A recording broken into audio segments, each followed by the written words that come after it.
국가의 세금을 통해서 갚아주는 거 아니냐 이런 말씀하시는데 국가의 세금은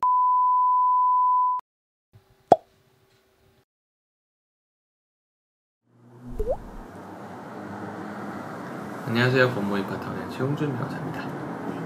변호사님 오늘은 약간 원론적인 얘기를 여쭤보려고 하는데 원론 잘 모르는데 개인회생 제도는 어떻게 생겨난 건가요? 개인회생 제도는 2004년부터 생겨났어요. 제도적인 취지는 자력으로 경제적 회복을 꾀하기 어려운 분들한테 경제적 회복을 할 수 있는 기회를 부여해서 다시 경제적인 의미에서 재사회화해서 건전한 국가 구성으로 만들자라는 취지에서 발생한 거죠. 어떻게 보면 채권자의 희생만 강요하는 거 아니냐라고 할 수 있는데, 사실 자력으로 경제적 회복이 불가능한 분들을 그대로 둔다 해서 그것이 채권자에게 또 이익이 되는 방향은 아니에요. 국가가 제도적으로 유도를 해서 일정 부분이라도 갚아 나가게끔, 그리고 아니면 이 채권 채무의 고리를 끊는 것 자체가 채권자한테도 더 이상의 기회비용이나 시간 같은 걸 낭비하지 않는 측면에서 이익을 안겨줄 수도 있는 거기 때문에 실시된 제도인 거죠.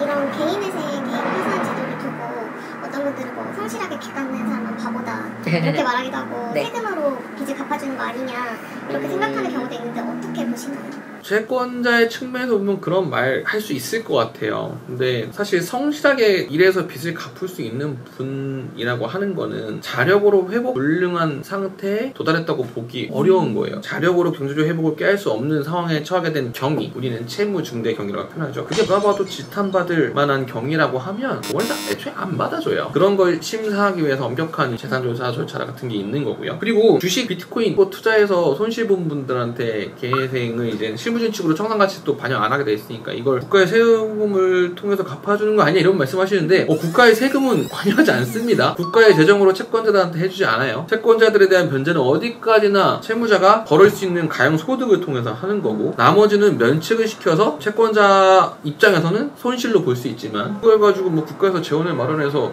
갚아주거나 그런 행위 하는 거 아니기 때문에 그렇게는 오해하시면 안 될 것 같아요. 네, 그래서 자력으로 경제적 회복이 어려운 채무자분들을 놔두게 되면 소비활동도 불가능해져요. 또 생산활동도 불가능해지고, 큰 틀에서 보면 국가의 조세 수입에도 영향을 줄 수 있고 국가 재정에도 미치는 영향이 좋지 않아요. 그리고 국가 구성원의 어떤 인격이라든가 헌법상 보장해야 되는 기본권 자체가 보장 안 되는 일이 발생할 수도 있는 거죠. 또 이런 분들이 그럼 결국에는 기댈 수 있는 건 국가의 기초수급을 받는 것밖에 안 되는데, 사회 구성원이라는 관점에서 보면 분명히 손해예요. 이 사회 구성원이 계속해서 경제활동을 해서 소득을 얻고 소비활동을 해야 국가 경제가 건전하게 돌아가는 건데 거기에 져야되는 거죠. 그렇기 때문에 비록 직접적으로는 채권자한테 일정 부의 손실이나 희생을 감당하게끔 하는 것이라 하더라도 좀 거시적으로 보면 모두에게 이익이 되는 방향이라고 보기 때문에 이런 개인회생 제도가 마련된 거죠. 그럼 개인회생 제도의 취지는 큰 그림으로 봐야 될까요? 그렇죠. 거시적으로 봐야 되는 거죠. 단순히 채권자 한 명, 채무자 한 명의 1대 관계만 놓고 오면 이건 누가 봐도 채권자가 잘못한 것도 아니고 손해를 감내하는 거잖아요. 하지만 결국엔 그 상태가 오래 지속되면 채권자 본인한테도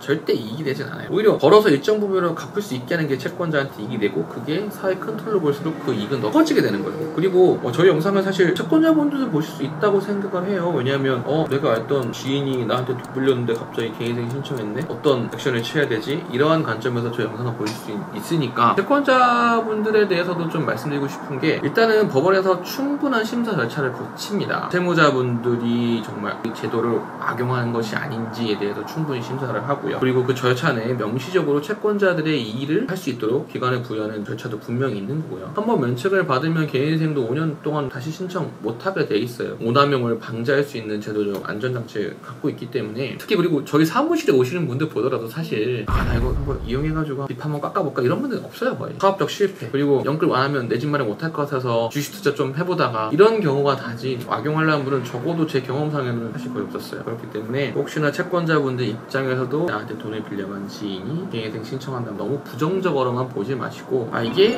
나한테 장기적으로는 전국적으로는 이익될 수도 있는 방향이구나 라고 생각해 주셨으면 합니다.